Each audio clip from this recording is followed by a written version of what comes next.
Ay panahon ng pagpapatawad, pagmamahalan, at pagbibigay. Forgiving, giving, and loving. Lagi ko pong sinasabi na depende po yan sa tao. Pero dahil ako ay Vice President, kailangan ko sabihin sa inyo na yan po ang mensahe at diwa ng Pasko. Pero po ako, hindi po talaga ako magpapatawad.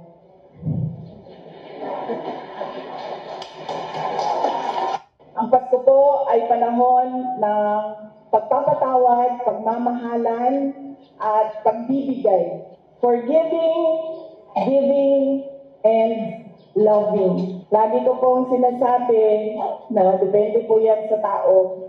Pero dahil ako ay Vice President, kailangan ko sabihin sa inyo na yan po ang mensahe at diwa ng Pasko. Pero po ako, hindi po talaga ako magpapatawad.